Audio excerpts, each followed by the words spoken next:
ॐ सहना भवतु सहनौ भुनक्तु सह वीर्यं करवावहै तेजस्विनावधीतमस्तु मा विद्विषावहै ॐ शान्ति शान्ति शान्ति.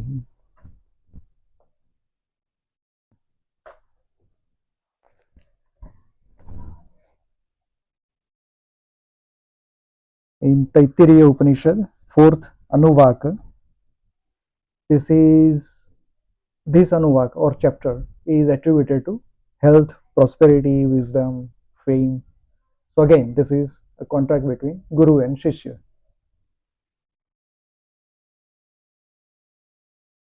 यश्छन्दसामृषभो विश्वरूपः छन्दोभ्यो अध्यमृतात् सम्बभूव समेन्द्रो मेधया स्पृणोतु अमृतस्य देवधारणो भूयासं शरीरं मे विचर्षणं जिह्वा मे मधुमत्तमा कर्णाभ्यां भूरि विश्रुवं ब्रह्मणः कोशोऽसि मेधया पिहितः श्रुतं मे गोपाय.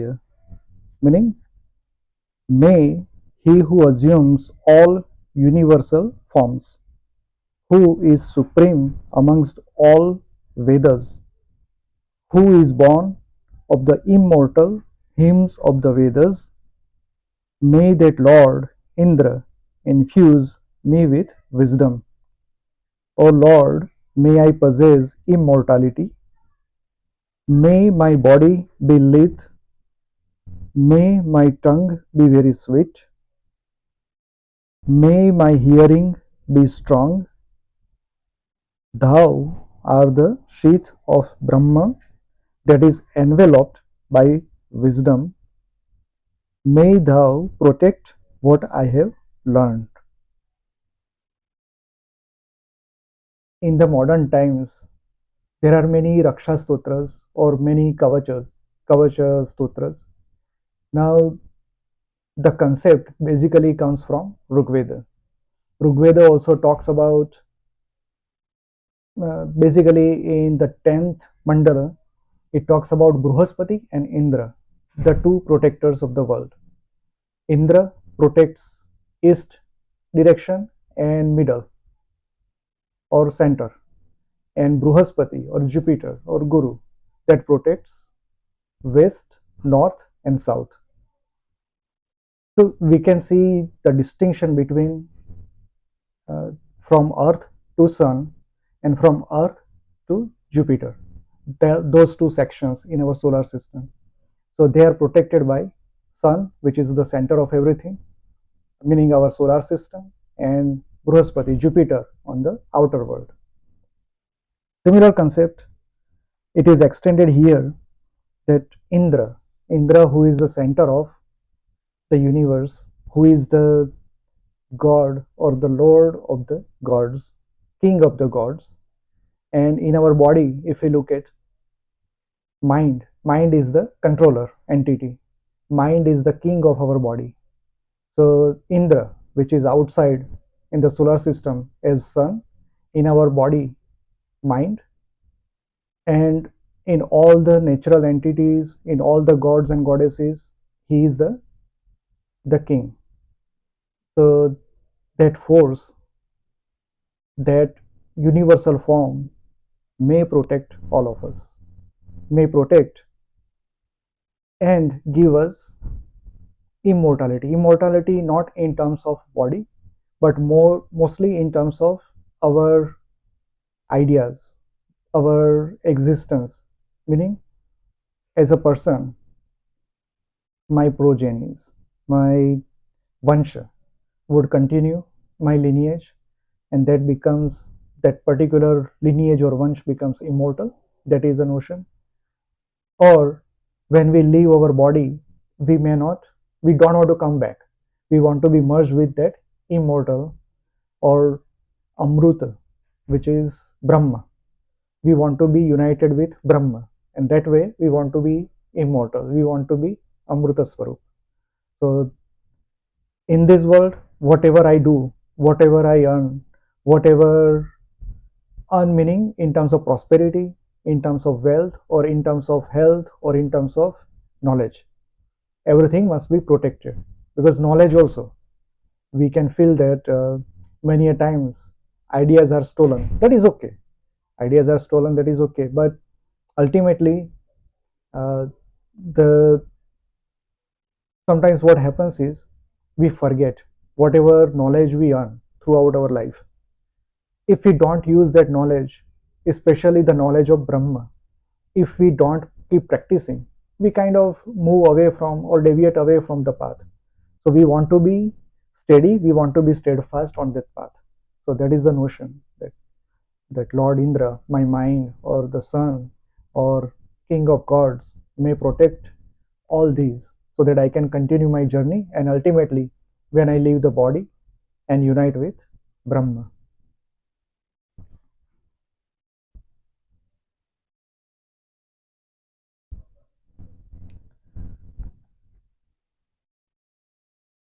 Second verse, Avahanti vitanvana kurvana achiramatmanah vasansi mama gavascha अन्नपाने च सर्वदा ततो मे श्रियमावह लोमशां पशुभिः सह स्वाहा आमायन्तु ब्रह्मचारिणः स्वाहा विमा आयन्तु ब्रह्मचारिणः स्वाहा प्रयमन्तु ब्रह्मचारिणः स्वाहा दमायन्तु ब्रह्मचारिणः स्वाहा शमायन्तु ब्रह्मचारिणः स्वाहा. Meaning, she who brings forth, she who ever increases my clothes, my cattle, my food and drink. May thou bring that Shri, Shri meaning goddess of wealth or Lakshmi, or goddess of anything that is beneficent in this world. May thou bring that Shri to me. May I have many woolly and animals. Swaha. May all brahmacharinas come to me. Swaha. May all brahmacharinas come to me soon. Swaha. May brahmacharinas come to me from everywhere. Swaha. May disciplined brahmacharinas come to me. Swaha. May peaceful brahmacharinas come to me. Swaha. We use this word swaha in the end of any mantra when we perform sacrificial rites, the havan or homam, any type of homam. In the end we say swaha, meaning we offer this to Agni, and Agni take it to whatever god that we are doing that homam for. So here they must be doing or performing some kind of uh, Agnidra or homam. It is not mentioned anywhere, but it could also be the internal fire, because whatever we do outside, we can ignite fire in the Havanakund, or in our body there is already a fire, our Atma. We offer everything to that Atma. And here the word used for people who are brahmacharina, meaning people who are on the path of Brahma, who practice all those that take them to Brahma. So we want all such people come to us. In a sense, we also want to be like them, and we offer all that to the fire of Atma within ourselves. So whatever we do, we offer to Brahma. Whatever is done is for Brahma. So that is what Sri Krishna says in Bhagavad Gita, that whatever you do it on behalf of me, and whatever the result is, offer that result to me. So that way, uh, we can be liberated from the clutches of karma. So this seems very similar to that. So all those brahmacharinas, how or what type of? So all brahmacharinas from all the directions, meaning wherever they are or wherever that concept is. Brahmachari could be person or could be an idea. So that all come to me via any medium, from any direction. But ultimately I offer that to Brahma that is within me. Uh, Brahmacharinah who are Damayantu. Dama is restraint. Dama is discipline. Dama is following certain rules or laws prescribed for certain process or method. So whoever are on that path, they all must be disciplined. They must follow certain rules that are prescribed for them. Rules prescribed in the Upanishads. Vedas have some rules, but not a whole lot, especially the Brahmana Grantha and Upanishads. They have the greatest uh, rules or prescriptions for the people who are on the path of Brahma.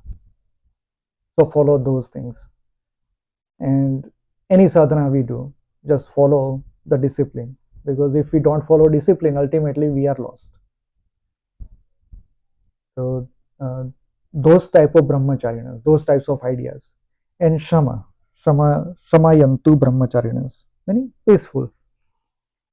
We don't want to be some idea or something that aggravates our life or that creates friction in our life. We don't want that. We want peaceful or who are path of peace. We want those type of brahmacharinas or those type of ideas.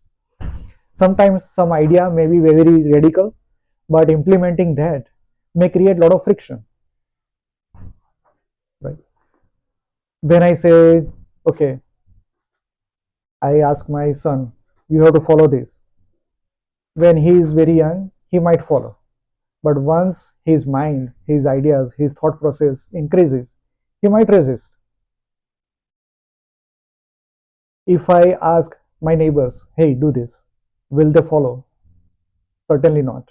Or if I ask many people who come to my contact, unless they are on similar frequency, unless they follow certain ideologies that align with mine, they will not even try to listen to me. So this friction, any idea, if it creates friction, I don't want that. So if I am on the path of attaining Brahma, my life has to be as peaceful as possible. We don't want to indulge into unnecessary frictions. We want to avoid that because our time is very precious and our time must be devoted to what is on the path of peace, ultimately to attain Brahma. So we try to avoid that.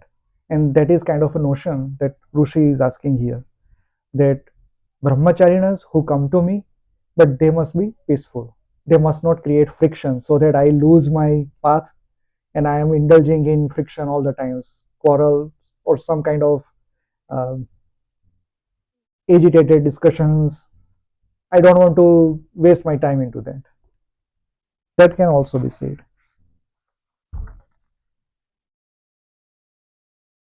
Third verse, Yasho Janesani Swaha Shriyan Vasyaso Asani Swaha Tam Tva Bhaga Pravishani Swaha Sa Ma Bhaga Pravisha Swaha Tasmin Sahasra Shakhe Nibhagaham Tvai Mruje Swaha तथा आपः प्रवता यन्ति यथा मासा अहर्जरम् एवं मां ब्रह्मचारिणः धातरायन्तु सर्वतः स्वाहा प्रतिवेशोऽसि प्रमाभाहि प्रमापद्यस्व इति चतुर्थो अनुवाकः. Meaning, may I be famous among men, Swaha. May I be superior to the wealthiest, Swaha. O Lord, may I enter into thee, Swaha. May thou enter into me, O Lord, Swaha.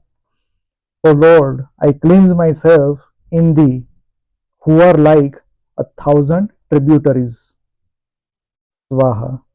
As waters flow to a lower level, as months flow towards the year, thus may, O Provider, Brahmacharinans come to me from everywhere.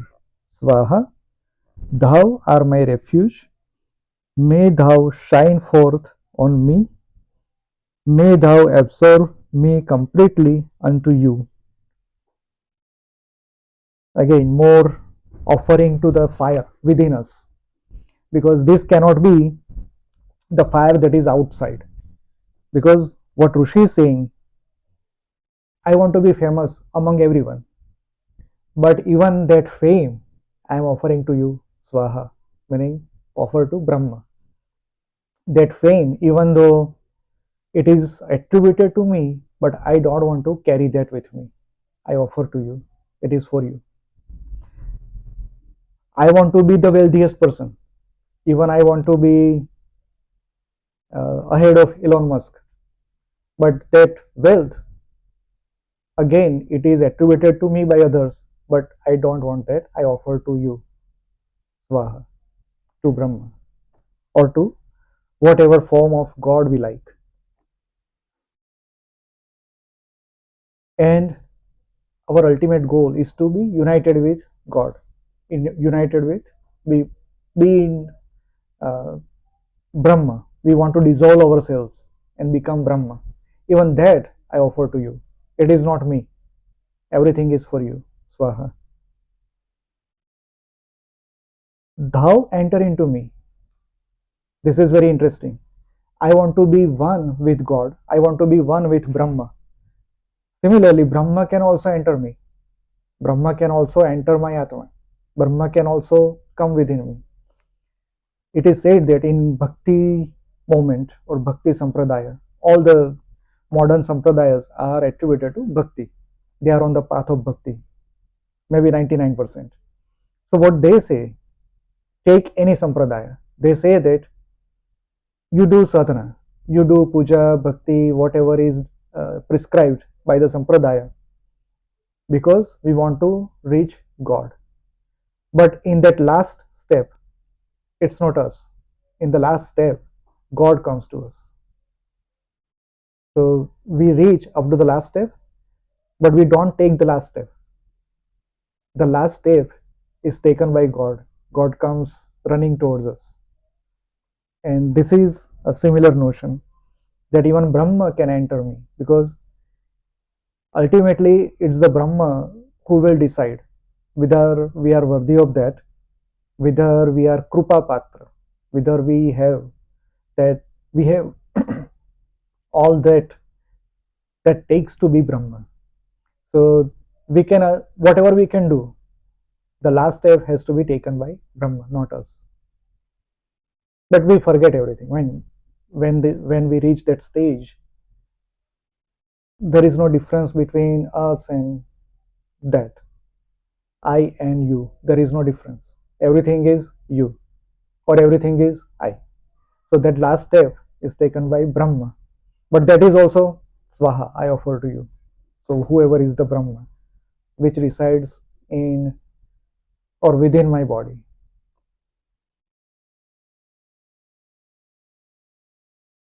And once I become one, everything is cleansed, meaning all my whatever karmas I have, all the Sanchita karmas, all the Prarabdha karmas, all the Vartmana karma, whatever I did, all the attributes of my mind, they are already gone. Meaning, if I am close to Brahma, meaning I don't have um, Matsarya, Lobh, Mad, Moh, all those things, they are already gone. So I am free from all those attributes. I am free from all the characteristics of those. And ultimately, uh, I become clean. And this is also why we go to Tirtha.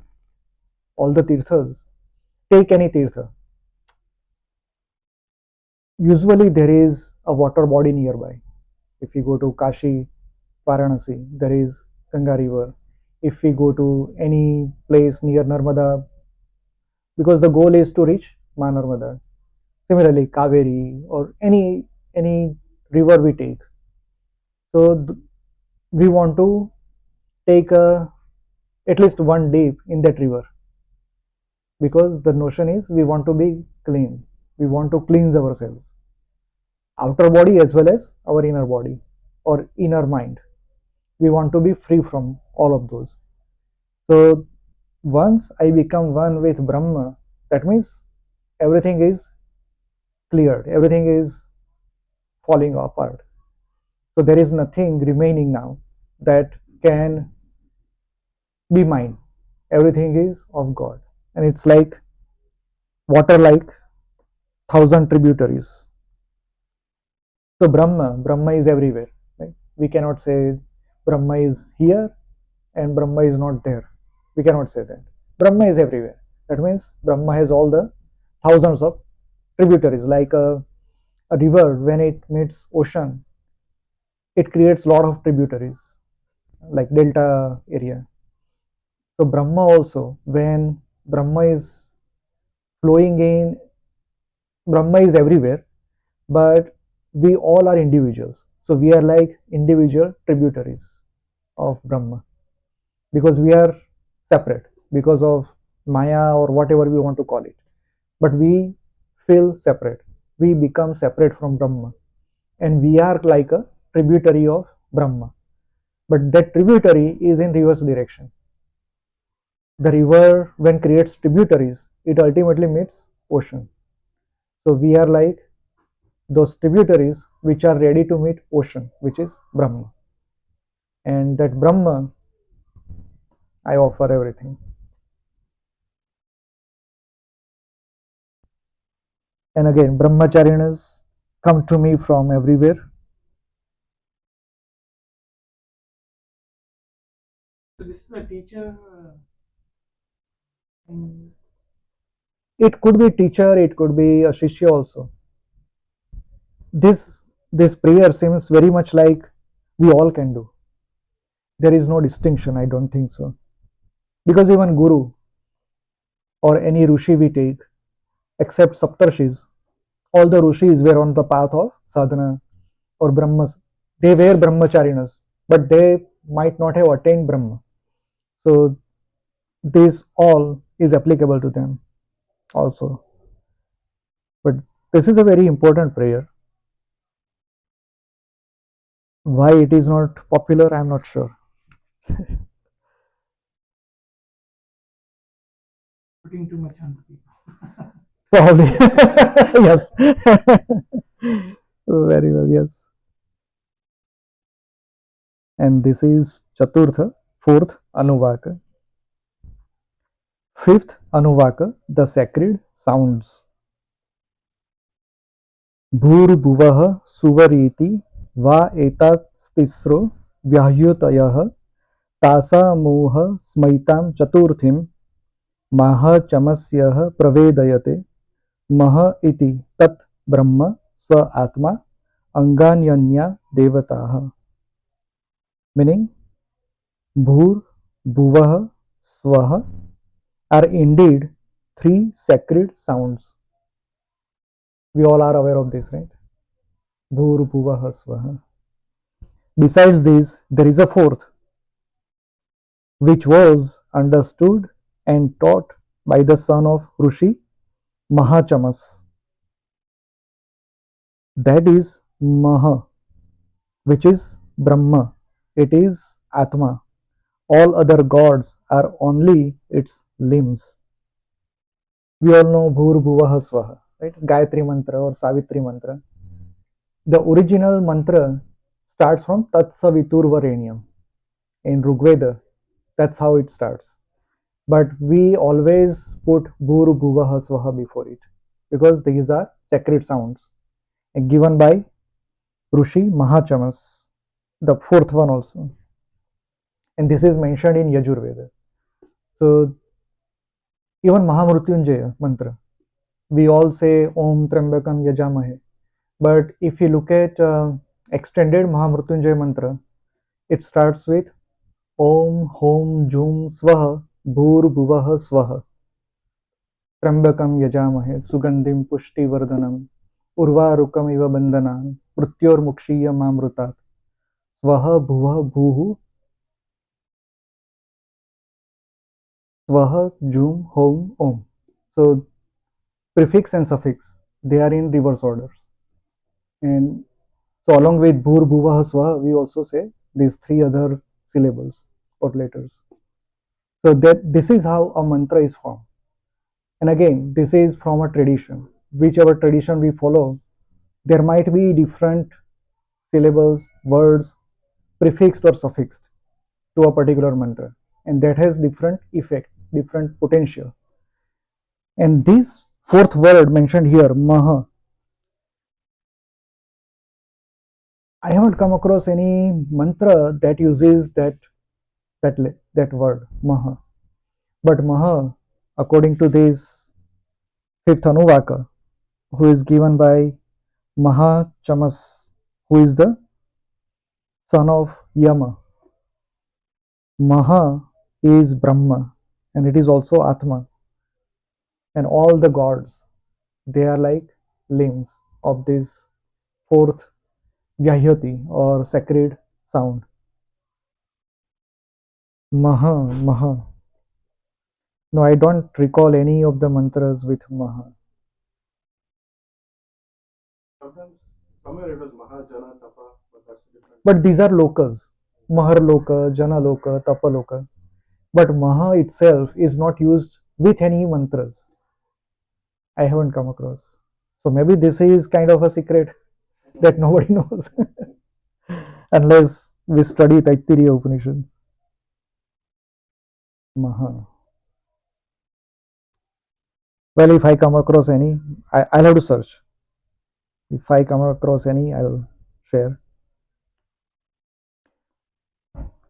First verse, Bhuriti va ayam lokah भुव इत्यन्तरिक्षं सुवरित्यसौ लोकः मह इत्यादित्यः आदित्यन वाव सर्वे लोक महीयन्ते.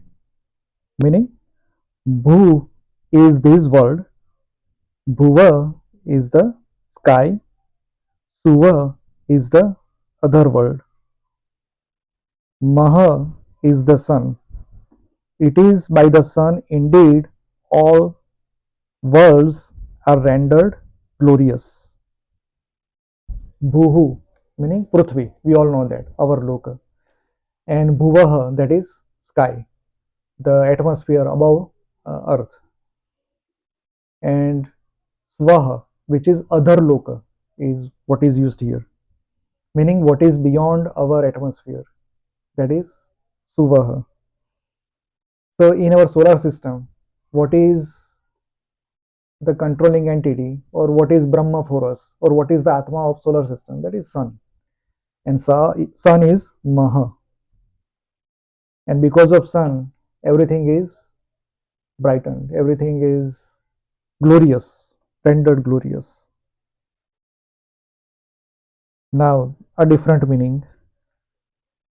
Bhuriti va agnihi, bhuva iti vayuhu, suvarityadityah, maha iti chandramaha, chandramasa vav sarvani jyotishi mahiyante.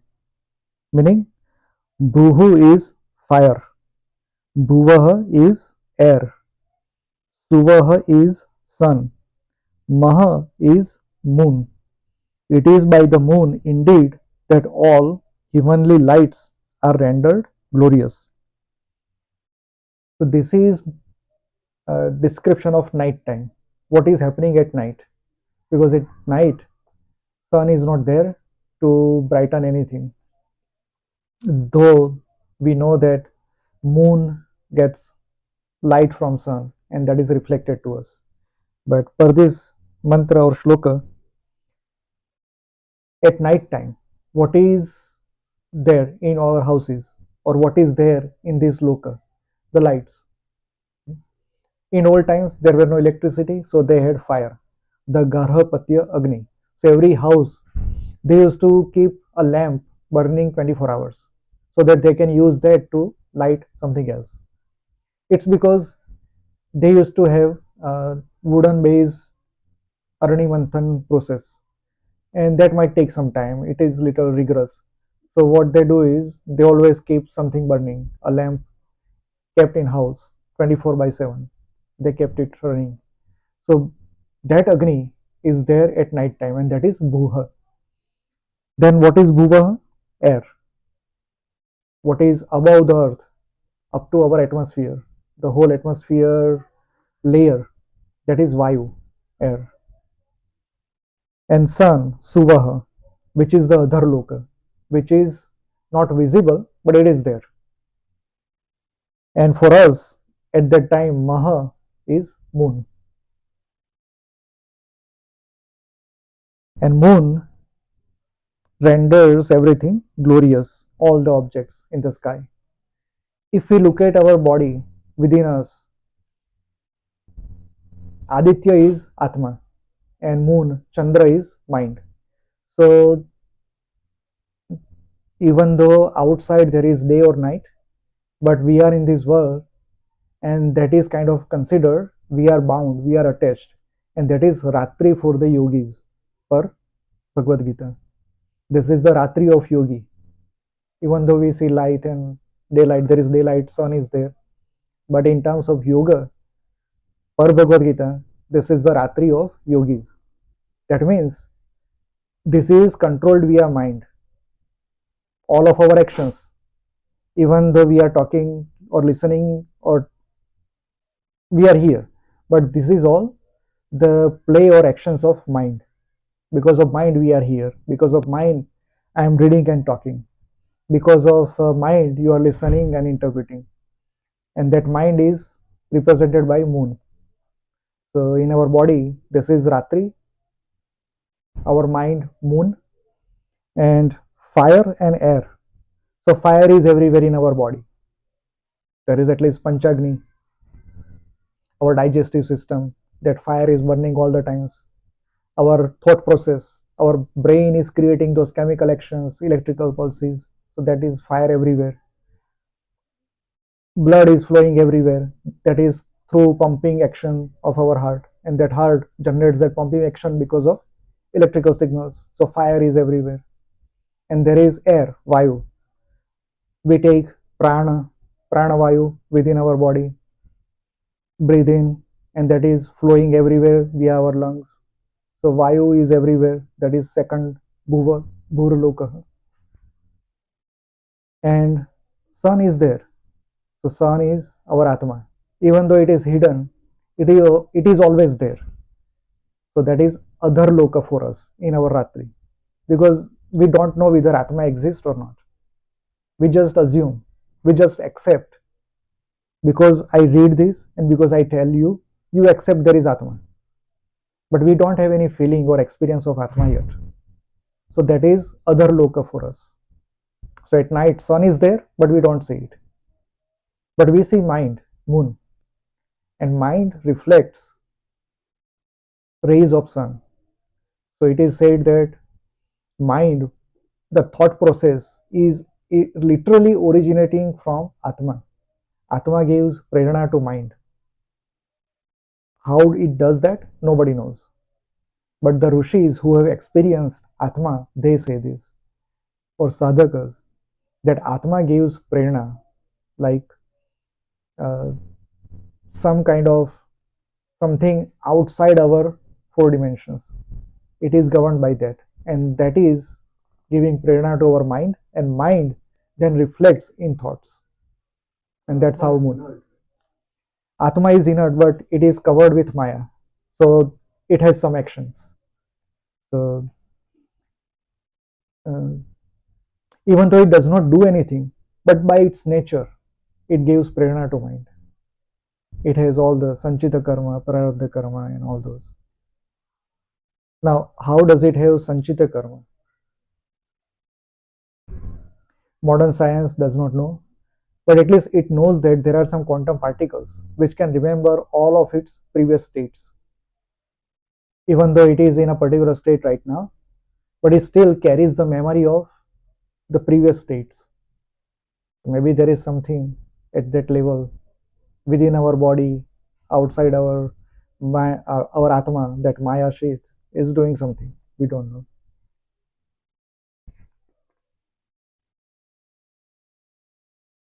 Second verse, Bhuriti va ruchah bhuva iti samani suvariti yajushi maha iti brahma brahmana vava sarve veda mahiyante. Meaning ruchah meaning Rugveda, that is bhuvaha, bhuhu, not bhuvaha. Rigveda is Bhuhu, Samaveda, that is Bhuvaha, Yajurveda is Suvaha. So these are three Vedas. So in that context, what is Maha? Brahma itself. Brahma is Maha. And because of that Brahma, Vedas are rendered glorious. So Vedas come from Brahma ultimately. So all the Vedas, they have the roots in Brahma. Because that's how Rishis have perceived all these mantras and shlokas. So this is a different interpretation.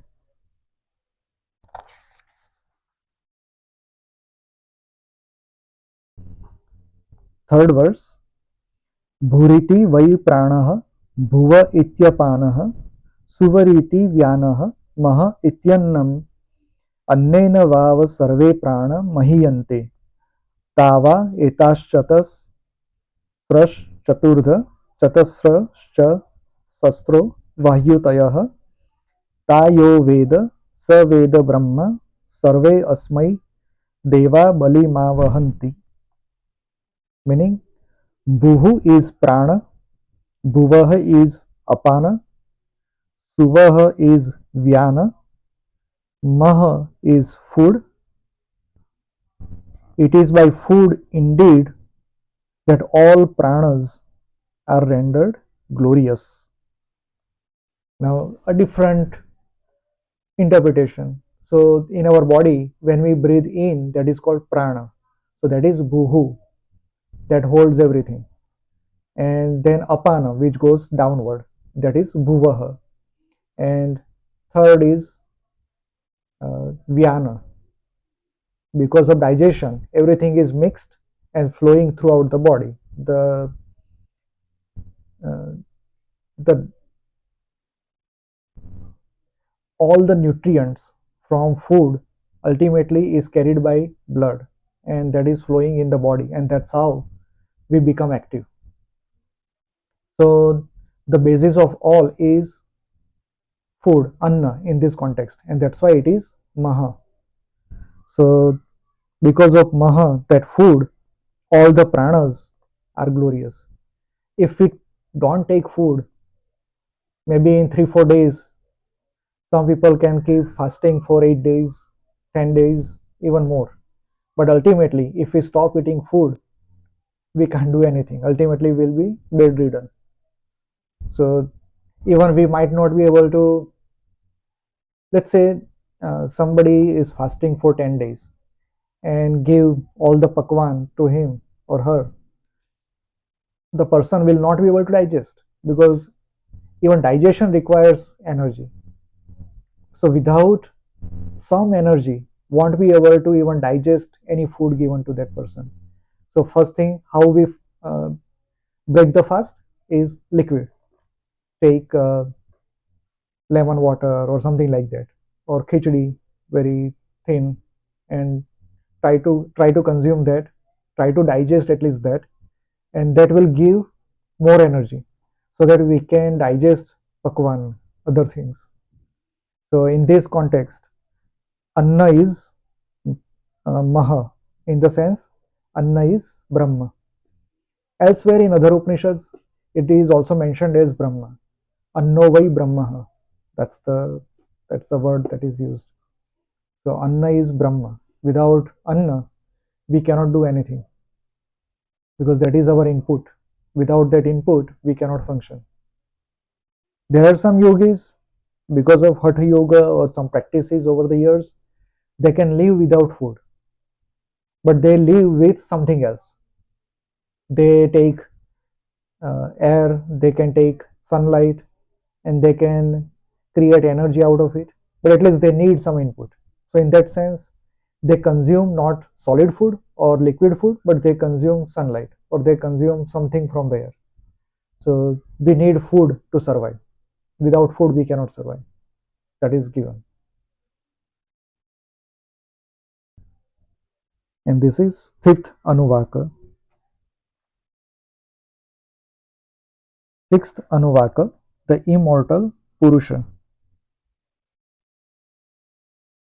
स य एषो अन्तरहृदय आकाशः तस्मिन्नयं पुरुषो मनोमयः अमृतो हिरण्मयः अन्तरेण तालुके य एष स्तन इवावलम्बते सेन्द्रयोनिः यत्रासौ केशान्तो विवर्तते यपोह्य शीर्ष कपाले.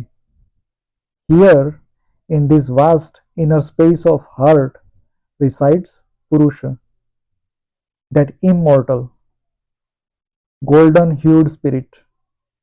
Between the two palates, what hangs like a nipple, where the root of the hair is divided and the skull is split into two, that is the path to Indra. The description here is about there is a Purusha, Atma, or Ansha of Brahma, which is golden in hue, which lights with gold, that resides in the heart. But path to that comes from the skull. And which region? So when we open our mouth and bring out tongue, there is a small portion in the end of the tongue, our two palates, right? The upper portion of the inner mouth. So that region where the somebody can see tonsils. So that region. So that is the path to Indra. Uh, there is a mudra. I am forgetting its name. But basically, in that, the yogi, after years of practice, this is not possible for us. What they do is they roll their tongue back and touch that region through the tongue, which goes upward. And once a yogi touches that region, it gets amruta, whatever is in the skull, meaning in our skull area, brain floats in some water. That water can be accessed via that path. And once a yogi gets that uh, even drop of that fluid, instantly it gets into the path to Atma. Instantly it knows Atma. There is some connection. So this is what that is what is mentioned here. Very few.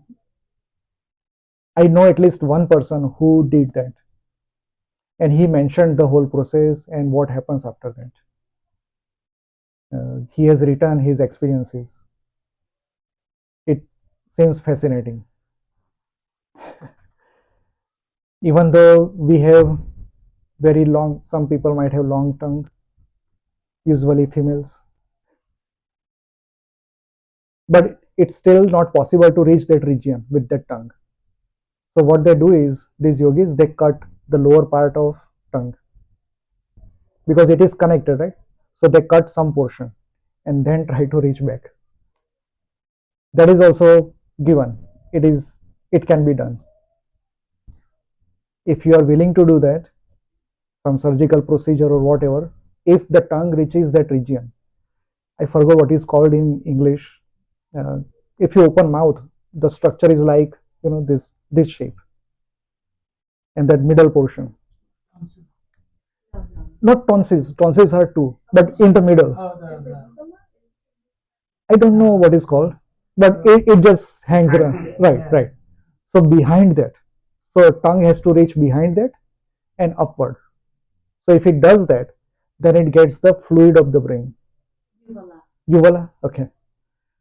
So once that fluid, if you taste it, you will not be able to taste anything similar to that in your life. Nothing comes close. Any type of sweet, nothing comes closer. Honey, whatever you name it, it is that sweet. And once that you taste it, done. And there is a different path also, not this extreme. This is for hatha yogis, not for us. But when uh, the chakras from the lower Muladhara, Swadhisthana, Manipura, Anahata, and Vishuddha, once Kundalini reaches that region, Kantha region, Vishuddhi, that starts flowing downward. That fluid, even though in normal path, I mean day to day life, it is still coming down from the Sushumna, the middle channel. It still comes down, but it gets burned instantly. So that fluid, when it starts flowing in the middle region, it does not reach even the Kantha region. Before that, it is evaporated because of some fire. But once this Vishuddha chakra is cleansed, meaning if we reach that region in our sadhana, it starts flowing downward completely. And that is Kundalini Jagran. So that is also a path to instantly, it is not that instant, but once you reach that region, it starts happening. Meaning then the Atma Sakshatkar is very close. But to open these five chakras, it's hard. Right? First two are very easy. Third, little sadhana. Fourth, next. But from Anahat to Vishuddha requires Hanuman jump. It is that hard. And that's why the yogis on that path, Kriya yogis especially, they always pray Hanuman because that last jump, only grace of Hanuman can take it. And in Adhyatma Ramayana also, it is mentioned that this is Hanuman. So Hanuman, once you reach here, will take you upward. That's what Adhyatma Ramayana talks about. And once that fluid fills this channel completely, that means Kundalini is 100% Jagrut. And that is the last step, the Samadhi. And third path, the Tantra Marg with mantras.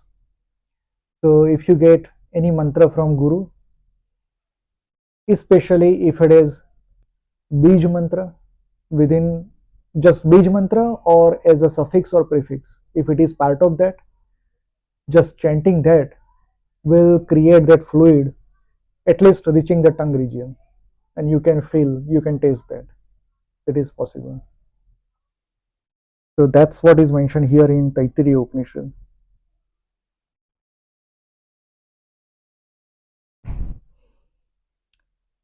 Second verse, Bhurityagno pratisthati भुव इति वायौ सुवरित्यादित्ये मह इति ब्रह्मणि आपनोति स्वराज्यम् आपनोति मनसस्पतिं वाक्पतिश्चक्षुष्पतिः श्रोत्रप्तिर्विज्ञानपतिः एतत् ततो भवति आकाश शरीरं ब्रह्म सत्यात्म प्राणारामं मन आनन्दं शान्ति समृद्धममृतम् इति प्राचीन योग्योपास्व. Meaning he resides in fire as Bhuhu, in air as Bhuvaha. He resides in the sun as Suvaha, in Brahma itself as Maha. He attains autonomy, Swarajyam. He attains mastery of the mind. He attains mastery of speech, sight, and hearing. He becomes a master of higher knowledge. Further, he becomes that Tat, that ethereal or Akasha Shariram Brahma, the real self, the solace of life and the bliss of the mind, who is peace, prosperity, and immortality itself. Contemplate, meditate on this, O student of this ancient yoga. Iti Sashtho Anuvakaha. Thus was the sixth Anuvakaha. We always talk about Ashtanga Yoga.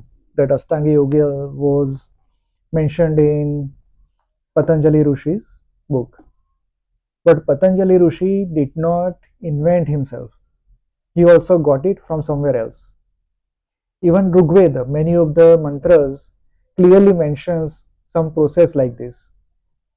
This is from Yajurveda, Taittiriya Upanishad. it talks about all these, and these are completely hatha yoga. All this is mentioned. What happens afterwards? Once you get that nectar, once you get that amruta from the that brain fluid, what happens? Everything is Brahma. That's what we say. So fire, air, sun, Maha, whatever we name it, it's all Brahma. It's all it. Everything becomes sublime at that moment, and he attains mastery of speech, sight, hearing, meaning all the attributes are not even thousandfold, millions of fold exemplif- exalted, I would say. We can hear maybe at the distance of something, some sound from 100 meters, maybe 500 meters. But after getting this fluid, we can hear anything from the universe, whatever we want to hear, whatever we want to see. That's how Rishis have seen, right? What is happening in some locals. They could describe what is happening in this galaxy. They could describe there is in the center of the galaxy, there is very bright place. So how could they see that? Because once you achieve this state, anything can be heard, anything can be seen, anything can be said. All the knowledge comes to you in that single moment. And this might seem like a story or hard to believe, but many of the yogis have written their experiences exactly like this. Very recently, I came across Swami Muktanand. He has written a very good book, Chitta Shakti Vilas. If you are interested, read that book. It is available in all the languages. Chitta Shakti meaning that Kundalini Shakti. Once it crosses various regions, what kind of experience one gets.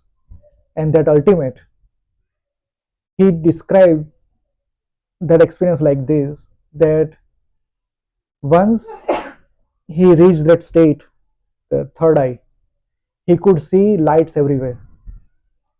Whoever came to meet him, instantly he would know past, present, future about that person. So that capability, that ability comes naturally with this process. He has beautifully described everything.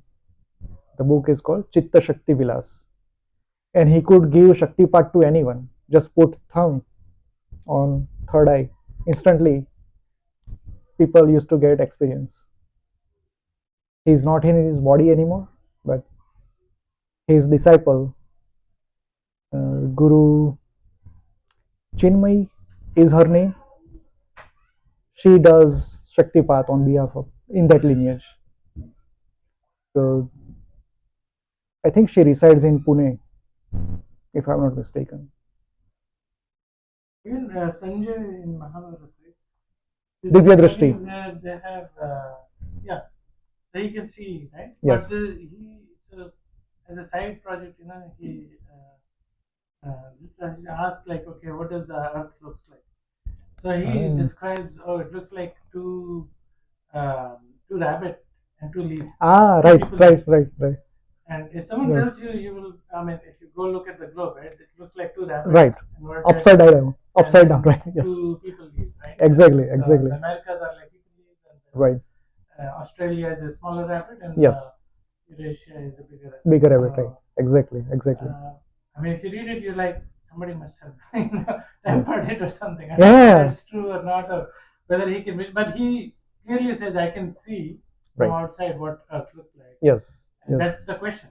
Sure. Not, there's no ambiguity, like they just wrote something and you can. Right. A lot of people interpret all sorts of things. Yes. But yeah, you can. There is so there either they knew. I mean, they had Right. crafts which probably they didn't. Right. But the other option is that they can just visualize things. Yes. Through Yes. by going inward. Definitely, definitely, definitely. Which All is the this. more feasible option. Yes, yes. And in those times, quick option, right? Right. Because they did not have technology, satellites, and all those things, right? Opening their chakras. Right. Is that the most popular method to open the Kundalini? There are various different ways. There are many different ways. They are. Right. So even bhakti, as simple as bhakti, but you should be ready to pass through tests like Mirabai. Then bhakti can also give you this experience. So all the paths, the This is a body manipulation, like right. you mentioned. That's something Some people, new some that I haven't heard before. Hatha yogis do that. Many still do that in Himalayas. I know a person at very young age, he was millionaire. He used to live in Australia. One day he left everything, went to Himalayas, and after some 15 years of sadhana, he did Atma Sakshatkar, then he did Sakshatkar of Ma Jagdamba. So he also went through some process like that. And his ashram is in near Badrinath. Om Swami, his name is Om Swami. He has written his experiences in a book. He was a technocrat. He was a software engineer. Then he founded a company in Australia. He became millionaire in 2 years.